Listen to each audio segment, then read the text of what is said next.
ایقا و منخق کی فراہم کردہ معلومات کے موافق پاکلینڈ کے صدر کو مار دیا گیا ہے اور ان کی جگہ ایک جاسوس نے لے لی ہے۔ اب جلد یا دیر جعلی صدر استعفیٰ دے دیں گے، پھر ایک نئے صدر کا انتخاب ہوگا۔ اس کے بعد نیا صدر سابق صدر پر مختلف الزامات لگائے گا۔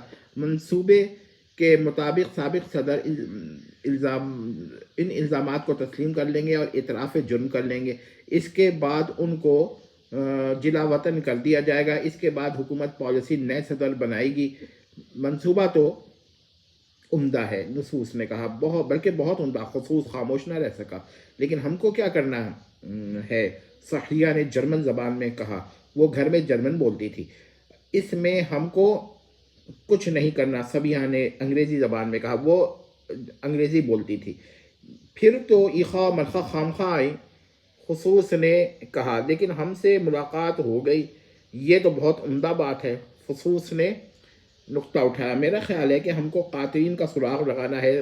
قاطعہ صاحبہ نے کہا، میرا خیال ہے کہ ہم کو نئے یا نقلی صدر کو ملک سے نجات دلانا ہے۔ قاطعہ صاحبہ نے جواب دیا، ہو سکتا ہے کہ دونوں کام کرنا پڑے۔ پروفیسر اخلاص نے جواب دیا، لیکن پاک لینڈ کے اپنے سراغ رساں و جواسیس کہاں ہیں؟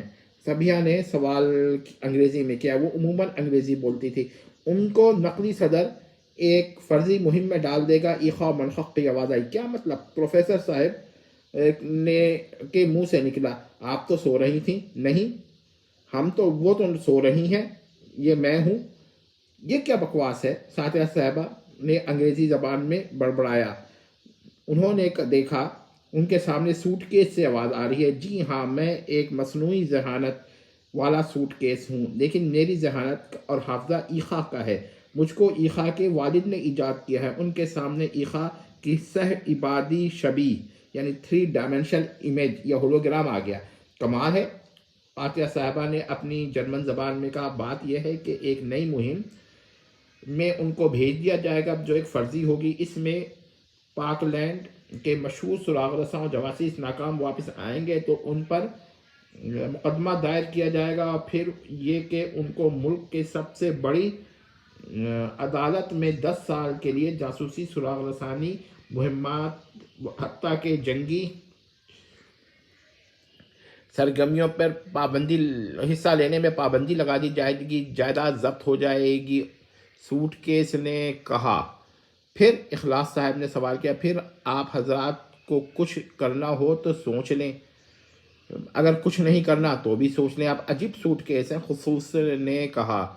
تو آپ کو اعتراض ہے؟ سوٹ کیس نے طنزاً کہا۔ پھر خاموشی چھا گئی۔ ہمیں کچھ نہیں کرنا، صبیہ نے جواب دیا۔ دیکھیں، ہمارے پاس کچھ طرق ہیں، قاطعہ صاحبہ نے جواب دیا۔ وہ کیا؟ نصوص نے کہا، ایک، ہم چاہیں تو جعلی صدر کو قتل کر سکتے ہیں۔ 2، اگر چاہیں تو اس شخص کو قتل کر دیں جو ان کے بعد نیا صدر بنے گا۔ 3، پاک لینڈ کے سراغ رسانوں اور جواسیس کو مطلع کر دیں۔ 4، ان لوگوں کو خبردار کر دیں کہ خواہ کچھ بھی ہو، آپ حضرات مہم میں نہیں جانا۔ لیکن 5ویں صورت بھی ہے، لیکن مجھ کو پسند نہیں۔ وہ کیا؟ اخلاص صاحب نے سوچ کر کہا، کسی طرح ان لوگوں کو مہمات پر بھیجنا کینسل کرا دیا جائے۔ ساتھیہ صاحبہ نے کہا، یہ آخری صورت سب سے عمدہ ہے۔ وہ کیسے؟ قاطعہ صاحبہ نے سوال کر ڈالا۔ اگر ہم نے جعلی صدر کو قتل کر دیا تو پھر جو شخص عبوری صدر بنے گا وہ بھی انہی کا آدمی ہوگا۔ پھر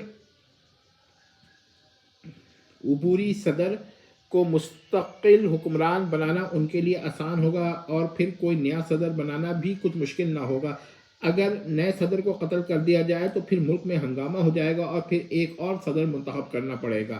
ہم کتنے صدور کو قتل کریں گے؟ اگر پاک لینڈ کے جواسیس کو مطلع کر دیا گیا تو ہم منظر عام پر آ جائیں گے۔ سوائے ایخا اور منخق کے ہم لوگوں کو کون جانتا ہے؟ پھر وہ لوگ جو ہماری بات کو مانیں گے نہیں۔ پھر آخری صورت جو سب سے مناسب ہے، یعنی کسی نہ کسی طرح ان مہمات پر جانا روک دیا جائے۔ پھر کیا ہوگا؟ یہ لوگ بدستور اپنے عہدوں پر اپنے محکمات میں کام کرتے رہیں گے۔ مقتول صدر کے قاتلین کو کون پکڑے گا؟ خصوص نے سوال کیا۔ کوئی نہیں، اور پکڑنے کا کوئی فائدہ بھی نہیں۔ بلکہ غالباً قاتلین بھی قتل کیے جا چکے ہوں گے۔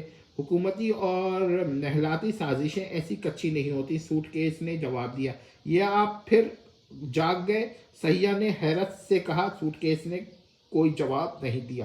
ویسے وہ کوئی عام سا سوٹ کیس وہ تھا تو ایسا ہی جیسے کہ عام سا سوٹ کیس ہو، لیکن کچھ دیر بعد یہ لوگ آرام کرنے چلے گئے۔ صبح ہوئی تو ایخا و منخق ناشتے کے بعد انہوں نے کہا، اب ہم جا رہے ہیں، یہ آپ کا سوٹ کیس عجیب ہے۔ سبیہ نے کہا، یہ ہمارا سوٹ کیس؟ ابھی ایخا نے اتنا ہی کہا تھا کہ منخق لڑ پڑی، یہ میرا سوٹ کیس ہے۔ نہیں میرا ہے۔ پھر ان دونوں میں خطرناک لڑائی شروع ہو گئی۔ یہ سب لوگ ان کی لڑائی دیکھ رہے تھے۔ جاپانی اور چینی لڑائیوں کے یہ بھی ماہر تھے، لیکن ایسی زبردست لڑائی ان کے لیے چشم کشا تھی۔ پھر سب لوگ حیران رہ گئے۔ ان کی لڑائی ختم ہو گئی۔ بات منخق کی صحیح تھی۔ جی ہاں، یہ سوٹ کیس اسی کا تھا۔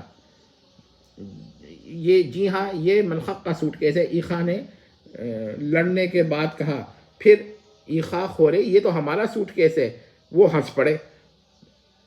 آپ دونوں تو بچوں کی طرح باتیں کرتی ہیں، اور اتنی خطرناک لڑائی؟ فاتحہ صاحبہ کے منہ سے نکلا۔ جی ہاں، ہمارا یہ کھیل ہے، اگر چوٹ لگ گئی تو کھیل میں تو چوٹ لگتی ہی ہے۔ منخق نے جواب دیا، تو آپ دونوں کچھ دن رک جائیں، آپ دونوں ہمیں بہت اچھی لگی ہیں۔ سبیہ نے کہا، نہیں ہم نہیں رک سکتے، ہم کو اپنے والد اور والدہ بلکہ اخوان سے بھی ملنا ہے۔ اخوان بھائی، بمانے بھائی، اور راستے میں بیگم ارسلان سے بھی ملنا ہے۔ تو کیا ان کو کچھ آپ لوگوں کا پتہ ہے، یا آپ ان کو کچھ بتائیں گی؟ کیا مطلب؟ ایخا نے کہا، یہی باتیں نہیں، ان سے ہماری ملاقات کسی اور وجہ سے ہے، وہ ہمارے رشتہ دار ہیں۔ یہ کہہ کر ایخا اور منخق نے بڑا سا سوٹ کیس اٹھایا اور اس کو کھولا۔ وہ ایک سلنڈر بن گیا۔ پھر دیکھتے ہی دیکھتے وہ ٹیلی پورٹ ہو گیا، جیسا کہ ہوتا ہے، اور پھر وہ غائب ہو گیا۔ پھر وہ دونوں اس میں چلی گئیں۔ انہوں نے دیکھا، ان کی نظروں سے اوجھل ہو گیا۔ میرا خیال ہے یہ کوئی ٹیلی پورٹنگ شپ ہے، ہو سکتا ہے۔ سیاح نے کہا، نہیں یہی بات ہے۔ خصوص نے کہا، اچھا تو پھر ہم اپنے نئے مہم کا آغاز کرتے ہیں۔ اتنے میں ایخا کی آواز آئی، جس انفارمیشن کو کنوے کرنا اننیسیسری ہو، اس کو کنوے نہیں کرنا چاہیے۔ کیا مطلب؟ نصوص کے منہ سے نکلا۔ یہ جملہ سامنے پڑے ایک پھول سے